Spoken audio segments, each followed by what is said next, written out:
Welcome to this episode of Society Chat. ASCRS is celebrating its 125th anniversary this year. The success of ASCRS is 100% due to the commitment of our members. The involvement of our members is completely voluntary and requires extra time and effort above their day jobs. We are so lucky and fortunate to have so many amazingly talented and committed members guiding our specialty through its golden age.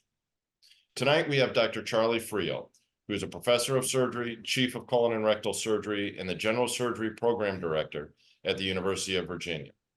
He will be discussing his journey through ASCRS, starting as a new member to his current position on the executive council. Charlie, welcome to Society Chat. Great. I'm glad to be here and join you, Matt, tonight. Great. So, how did you first become interested in colorectal surgery? Obviously, we love it, but, back in the day, it wasn't the most known or well-known specialty. Yeah, well, I think a couple of things for me. One is in my institution, actually, it was a pretty well-known, entity. We had a long tradition of colorectal surgery. I was at the New England Deaconess Hospital, and at one point, the deaconess was associated with the Leahy. So many of my chiefs had gone into colorectal before me. I think of Peter Marcello, who went into it, Ed Lee. There just was a whole litany of people that I respected quite a lot that went into colorectal surgery. And so that really resonated with me. And these were people I also really enjoyed working with. Ron Baudet was there on faculty, and Steve Sentovich was there on faculty. So I just had a lot of really good mentors and people I looked up to and people that I wanted to emulate. So that was probably the initial attraction. And then ultimately, I kind of knew that I wanted to specialize in something. That was what was my kind of passion. And I really enjoyed abdominal surgery, truthfully. And so that seemed to be a natural fit. And then the last part of it, which I tell my students all the time, is that it also allowed a profession to me that would allow me to grow with time, right? So yes, there's big surgeries, but there's also endoscopy, there's anorectal. And I thought as I matured, now that I've turned 60, that perhaps there was a way for me to mature with the specialty itself. And so I enjoyed the breadth. I enjoyed the breadth of the patient population. There was benign disease, there was malignant disease, there was older people, there was younger people, there was men, there was women. And so all of that just resonated with me. And so I gravitated towards that specialty. Seems to be a fairly common sort of theme, and that's held out, I think, through the time. So when did you first hear of ASCRS, and when did you join? And did you consider that it was even an option to join or not join? Yeah, that if I'm truthfully honest, I mean, I think in retrospect, I was a little bit naive about all these things. I think that the today's residents and students are much more clued in to these types of things.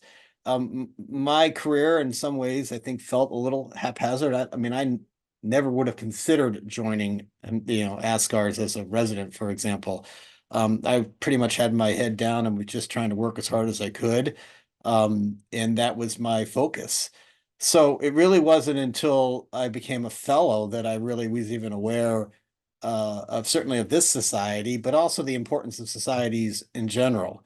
And even as a faculty member, I still kind of had that, put your head down, do your job, do it well, and things will happen.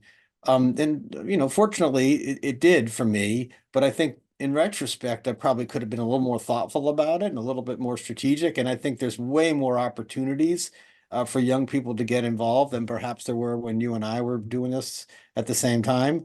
And so I think that's how we're going to kind of grow the specialty as well.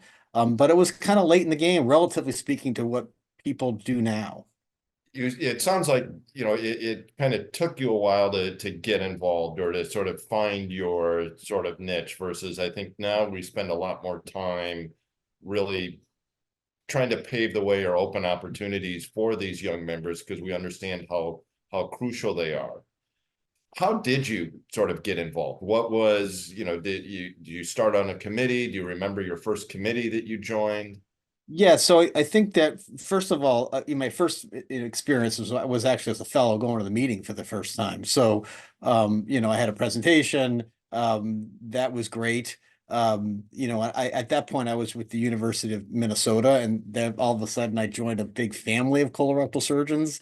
Just going to the alumni dinner was amazing, and meeting all these people. And then when I found my job, my first job was at right here at University of Virginia, and I was joining Chip Foley. And so I think, I can't, for me, understate the importance of that first kind of relationship with a more senior partner, which was Chip for me. And Chip really did guide me in that and said, listen, these are the things that you probably need to be doing. And we need to get you involved. And from that, it was relatively easy for me to get involved. And I just kind of put my name in the hat, and I got assigned to some committees. The first committees I really, but I will say it probably took me a couple years before I really got into the committee part of it, though. I was really so focused on just being a good colorectal surgeon and being a new father, truthfully. But the first committees I got involved in were, in retrospect, really good committees for me because they were ultimately where I liked my focus, which was in education. And so I got involved in the general surgery committee, which was a new committee that actually was being run by Chip. And we kind of made that our own. And I think that was a really great experience for me. What advice, having looking back at what advice would you give new members, early members to get involved, or those that are interested? Yeah, so I think first of all, you do have to have an interest, right? Because I think, as you pointed out, the lifeblood of our organization is the volunteers that are our members. And I was just looking at this report that I wrote for the history. I mean, at this point, I think roughly 60% of our fellows are involved in some sort of committee. I mean, that's pretty amazing numbers, actually. That means, 6 out of 10 fellows are involved in one or another committee. And so pick and focus on the committees that I think you have the most interest in. And, for me, as I pointed out, that clearly was the education stuff. And so I got involved in a lot of the question writing stuff. Actually, Tom Reed was the one that kind of pulled me aside and said, you got to come to the question writing workshop. So again, I can't understate the importance of senior people kind of pulling people in as well. And I really enjoyed that process. And so I got involved in that, but it was really kind of focusing a lot of my committee work was in that educational realm. Um, there are a host of different committees, and you know them as well. And the one that really comes to my mind is the socioeconomic committee, right? Because that is something that I would not have been very good at. And we know Kelly Tyler, who's now on the executive council as well. And she's like a policy wonk. I mean, you could tell just talking to her how much she loves that stuff and she breathes that stuff. So I don't think it was even work for her, right? So this is why she's been so successful at that committee, which got her recognized and eventually got her in a large position at executive council. And for me, education was that kind of passion, if you will. And it allowed me to pursue the work without it feeling like work. And so that made me successful. So that's what I would be my advice is try to find those committees that resonate with you. So you've been an incredible member of our society, and you've done a lot in leadership and as you pointed out in the areas of education, ultimately sort of culminating in your nomination to be a member at large on the executive council. Were you even aware that you were nominated, or what advice would you give to if that's the journey that you want to take? Honestly, I was not aware, and I'm not even still aware of how that happened. Um I think one important process change that's happened over the years, and I don't know if this was solely what happened to me, but you have the ability to now self-nominate. And I did self-nominate, which I think is really, really important to make your desires known, right? Because if people don't know that you're interested in these positions, then they might not even consider you, right? So there's no, I don't think there's any shame in that. Hopefully some other people nominated me, and at the end of the day, they do evaluate you. So, but I think that oftentimes we're a little shy about trying to say, these are my goals or these are my aspirations. And if we want to kind of be more inclusive and identify people outside of the kind of just who I know, then you should take advantage of those opportunities. Don't be shy. Make your desires known. So our whole selection process has undergone, I think, a fairly dramatic and significant improvement in how it goes about. You were recently one of the chairs of the Committee on Committees. Can you tell us sort of what this committee does, what's its tasks, its duties, and the processes that go through with it? Yeah, so I think before we get to that, I probably should start with what were we when in 2000 when you and I finished fellowship and joined. Truthfully, at that point, you still had to make your desires known, but you just kind of called up somebody and said, "Listen, I want to be in a committee," and someone would say, "Okay, put that person on the committee." And it was really word of mouth. Who you knew really mattered. There was no as far as I could tell, there was no term limits. You could be on a committee and you could stay on a committee forever. You could be on multiple committees. We had people, I think, that were on 4 and 5 committees at a time, whereas some people weren't on any. And so I think that process kind of lacked transparency. And so I think some people were very confused by that process. We had no transition planning. I was a vice chair of one committee once and kind of assumed I would become chair. And next thing I know, I got a little notice that said, "Thank you for your service. We've got a new vice chair and chair." And I was a little dumbfounded by that. That no longer happens. So now I think the process is far more transparent. We have the Committee on Committees, as you pointed out, and it starts with the annual call for committee members every year. That's the survey that gets sent out. We've leveraged technology, truthfully, as well. And every year, people have the ability to submit their names to different committee positions. And they write a statement about why they want to be in that committee and what some of their qualifications will be. All of that data goes to the chair of the Committee on Committees, and I know you served in that role as well.